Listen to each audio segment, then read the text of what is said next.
Hey everybody, it's GrayDown95, and here we are for another episode of Phoenix Wright Ace Attorney.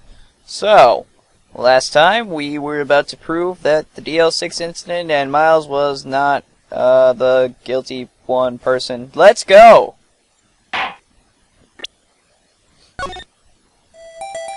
Okay, do you have evidence that the second firing of the pistol is related to this incident? Yeah, I do. It's right here. Look at this photograph. I remember this. I can't even, this is a photograph of the scene of the crime 15 years ago. I can see that the victim is lying there is Gregory Edgeworth. This proves that the murder weapon was fired twice at the time of the incident. This photo proves it. So let me get this straight. This photo proves 2 shots were fired. Where? Your Honor, please get the clue. Get a clue.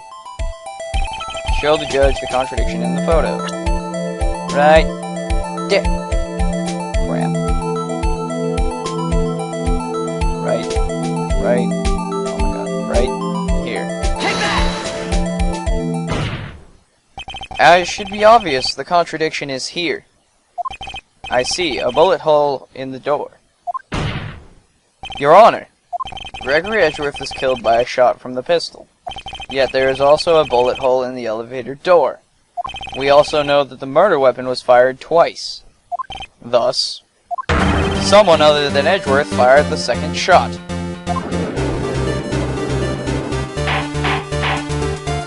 Order! Mr. Wright, what are you driving at? It's simple, Your Honor. At the time of the incident, 2 shots were fired. One went into Gregory Edgeworth's heart. The other hit the elevator door. Remember that the defendant lost consciousness after the shot he fired rang out. In conclusion, we must agree that the second shot was fired by someone else. Mr. Wright. But who could that someone else be? The murderer, of course. Objection! I knew I should have stepped in before your wild fantasies got out of hand. Mr. Wright, look once more at the DL6 incident case file. Look closely. Try the case summary page. The case summary? That's on page 1. Look what is written there. Blah. Not a single clue was found on the scene. If the pistol had indeed been fired 2 times, then the other bullet would have been discovered on the scene. He does have a point. It's an elevator! That second bullet has never been found. Why? Because it's an elevator. Because the second bullet does not exist. The bullet that claimed Gregory Edgeworth's life was the one fired by his own son. What the heck is wrong with you? That is the truth of this matter. The whole truth. It was undoubtedly something else that made that bullet hole in the door. What? Order. I will have order. Mr. Wright has proven one thing to us quite clearly. That the murder weapon was fired twice at the time of the incident. However, as Mr. Von Karma says, the second bullet fired was not found. It is highly unlikely that the police merely overlooked this second bullet. I feel so excited. So, all that we have is the single bullet fired. I'm afraid I have to discount the defense's claim. Tisk, tisk, tisk. I praise the judge for his wisdom in this matter. Please say objection. Gah! How did this happen? I don't believe that the second bullet didn't exist. Was I wrong? Have I been wrong about this whole incident? What are you doing, Nick? Why aren't you raising an objection? I'm sorry, Maya. What? It looks like I was wrong. Nick? If the second bullet wasn't there, then all my conjectures are for nothing. No. But you said you'd do it, Nick. You said you'd get Edgeworth declared innocent. I'm sorry. Phoenix, you're so... it's an elevator! It's just, when I saw the photograph, I thought that 2 shots had been fired. I was so certain of it. I thought I'd won. I thought there was another person, someone else who fired the killing shot. But now, I was wrong to think it could be that simple. This case has stood unsolved for 15 years. Nick. Well, it seems that we have finally cleared up this incident. Only 1 bullet was found at the scene of the crime.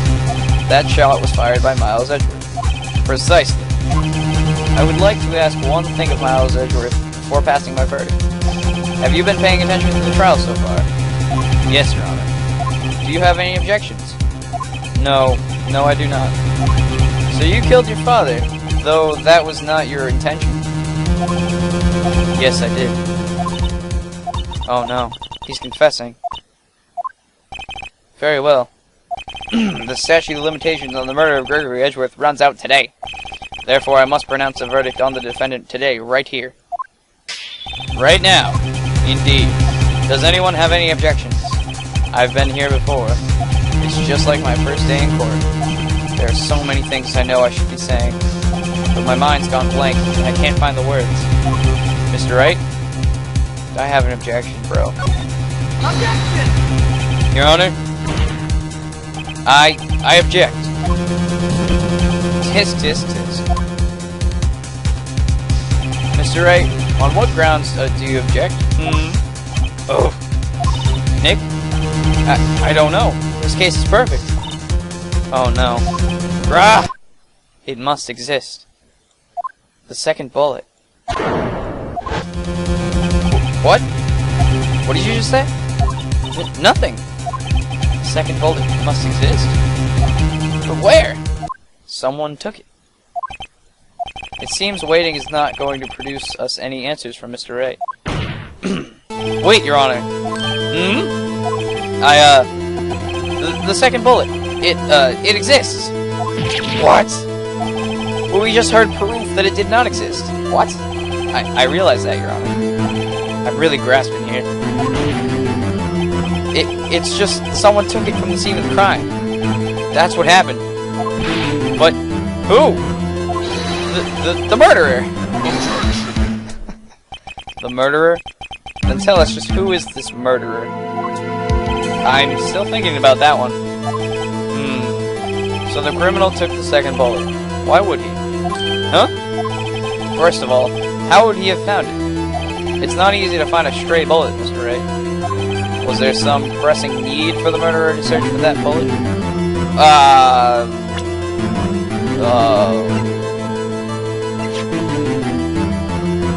Yes. Murderer had to find it. Of course there was a need. That's why he took it. Bah! What possible reason could he have had? Well, the reason the murderer took the bullet away from the scene with him was, the bullet would be proof. Maybe he thought that the bullet would be used as proof. Proof? It was a special bullet, so he took it with him. It was special. If that was the case, then he would have taken the bullet from inside Gregory as well. Huh? Why would he only take one of the two shots fired? Oh, right. Mr. Wright, have you really thought this through? I'm going to have to penalize you. Crap! Hard. This isn't going well. Blah, blah. Okay, so it was the other one. I always get that wrong. Okay, we're going to save it right here. I always get this wrong, because I keep forgetting, like, blurg. If I lose one more, I'm going to be so upset. I'm going to be, like, really upset. He had to find it. Of course there was a need. Bah! Well, he was cautious. Well, the murderer was a very cautious sort, you see. That's why the murderer had to search for that bullet. I'm upset. You're taking the bullet, blah, blah, blah, blah, blah. Okay, I get it. Reset. I'm getting called. Crap. Continue. Oh well. He didn't need it. Why would the murderer have spent the time looking for the stray bullet? I haven't got a clue. What's wrong, Mr. Bah! The murderer had no reason to take that bullet. You don't want to admit it, but it's true. Burke had to take it. Had to take it? The murderer? What does that mean? You're thinking too normal. Think crazy. Don't think why the bullet was taken. Think why the bullet had to be taken. Mr. Wright? Yes, Your Honor. I have no idea what I'm doing. Well, the murderer had no intention of taking the bullet from the scene, but, the murderer had to take the bullet. Had to, Mr. Wright? What do you mean? Well, for instance, what?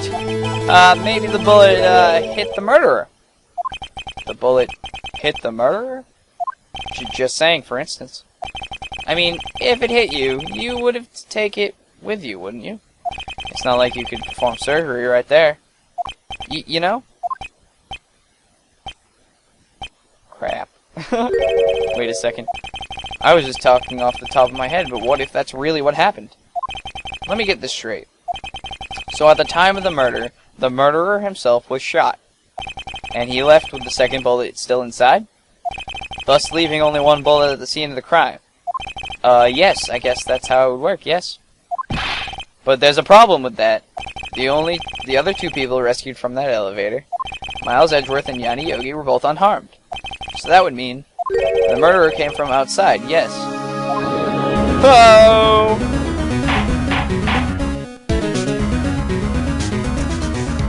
The two men fight inside the elevator. Trying to stop them, the boy picks up a pistol at his feet and throws it. The pistol discharges, and the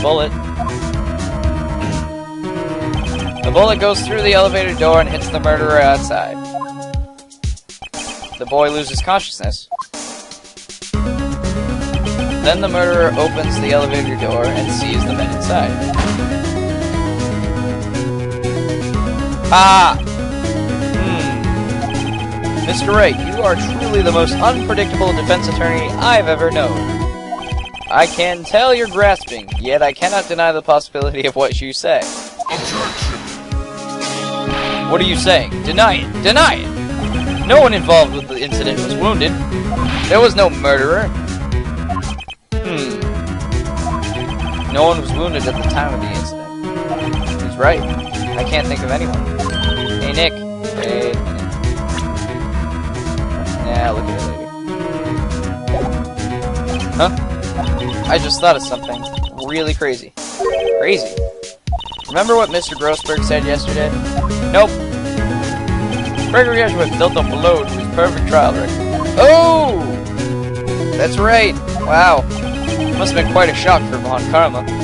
He took a vacation for several months after that, you see. Yes, an unusual event for that man. That was the first and the last vacation he's taken in his many years of prosecuting. What if Von Karma didn't take that vacation because of the shock, but took it because he was injured? Which would mean, it could only mean one thing. He was the murderer in the DL6 incident. He was the man who shot Gregory Edgeworth. It was Von Karma. Oh man. Something wrong, Mr. Wright? You seem dazed. No, Your Honor. Well, you have indicated the possibility that the murderer came from outside. Can you give us the name of your suspect? Oh, should I come out and say it now? We're gonna leave it off right here. Cliffhanger, ah ha ha ha. Yeah, ha ha. So, I hope you guys enjoyed this part. And I hope you keep watching, if you're excited as I am to reveal who the murderer really is. Anyway, if you like this part, hit that little like button. That'd be cool. I'd love you. Forever. And ever, and ever, and ever, and ever, and I'll see you next time.